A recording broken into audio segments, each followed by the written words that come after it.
Hi and welcome again to Revs IT. The video that we started off with today is a really good example of what can happen when you come to a stop or pull off either on loose gravelly ground or dirt, or in that case on a camber in the road where the road drops away to one side and you don't get your foot in either when you're stopping or when you're pulling off properly, and you end up just laying the bike down on the ground. It can happen to all of us, and it will happen to all of us at some point. It's a rider trait, shall we say. One of the things I looked at to try and alleviate this was to try and get a better footing on the ground with my bike, because it's a little bit too high to get a firm, flat foot on the ground. But Kawasaki have addressed this because they supply this, which is the low or lowered seat.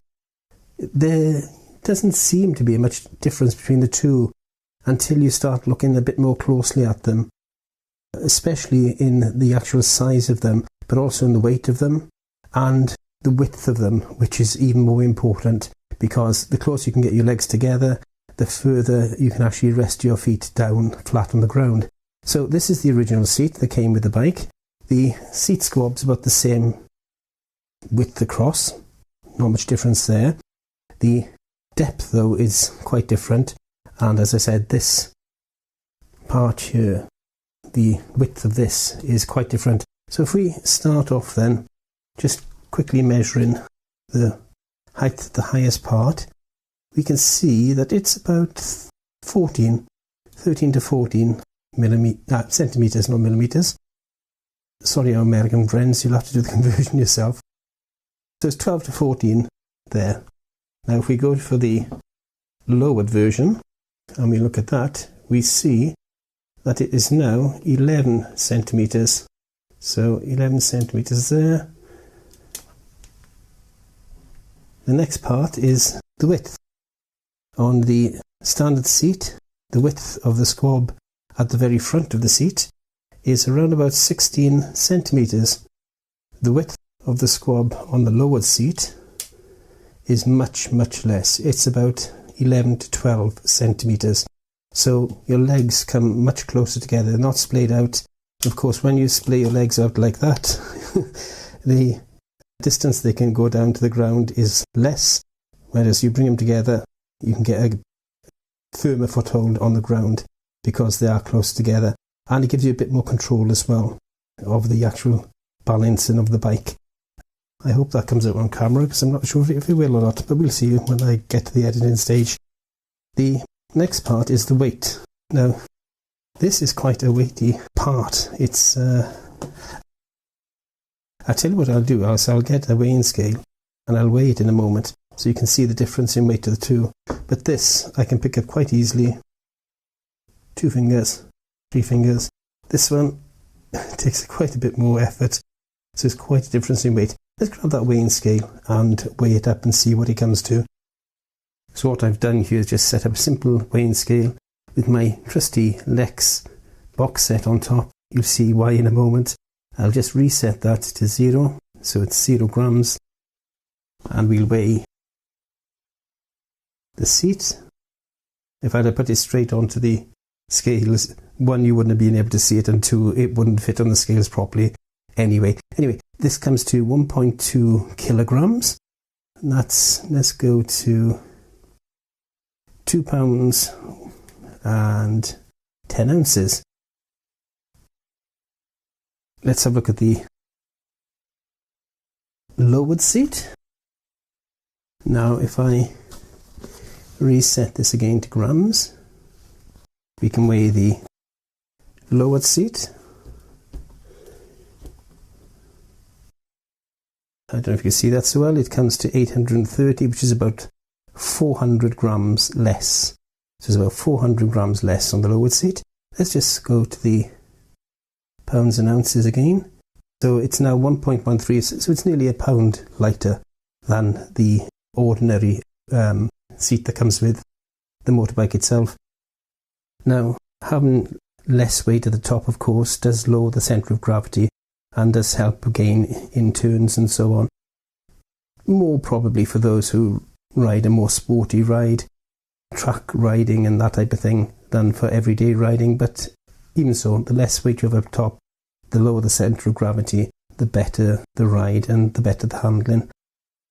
So then the lowered seat is lighter and smaller in dimensions, but that comes with one maybe possible minus point in that there is not as much cushioning on the lowered seat as there is on the full-size seat, and I think that can be best be shown if I turn the two of them around, and you can see the difference. You've got this big wad of cushion in here, whereas here it looks as if it's got virtually nothing. But remember, this is the part that comes up against the tank, so all of this really is not used. It's just behind. It's this area here and back that is used. This then just stops you basically hitting the tank with parts you wouldn't want to hit the tank with, shall we say. So how good then really is it? Is it going to be what I want it to be? That is something that gives me a little bit more security by having my feet flat on the floor when I come to a stop or when I'm pulling off, and especially on cambers. And we got a lot of cambers here in Wales. We got lots of hills. Or will it be just too uncomfortable to use? First of all then, let's have a look and see that first point and see if I can actually flat foot with the new seat as opposed to the old seat. Let's have a look at that. So here we have the original OEM seat fitted, and as you can see I'm on the sole of the toes of my feet. Not complete tiptoe, but on the sole, but my foot is far from being flat on the ground. And if you've got a bit of a camber either side, this could mean you can either end up really on tiptoe or having to slide over and actually move slightly off the bike to get a good grip with your feet on the ground. Not something I really like doing. Let's have a look now then at the OEM lowered seat. This is how it looks with the lowered seat.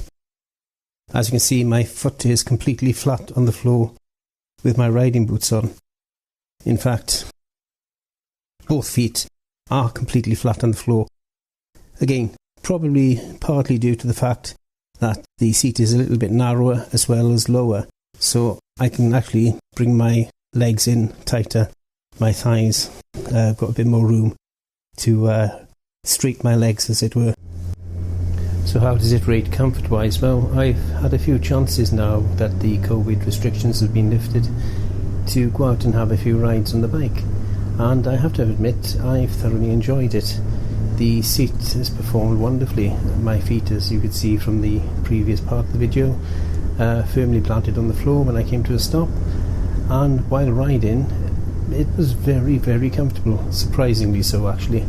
The original seat that comes with the bike is comfortable, though a little bit hard, and after a bit of riding it can get a little bit stiff on the back.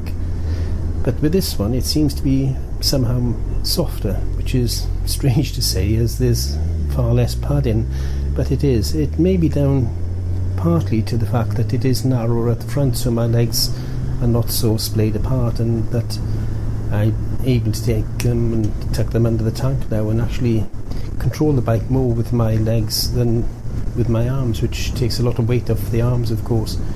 And yes, it's been very, very pleasant experience. Would I recommend it?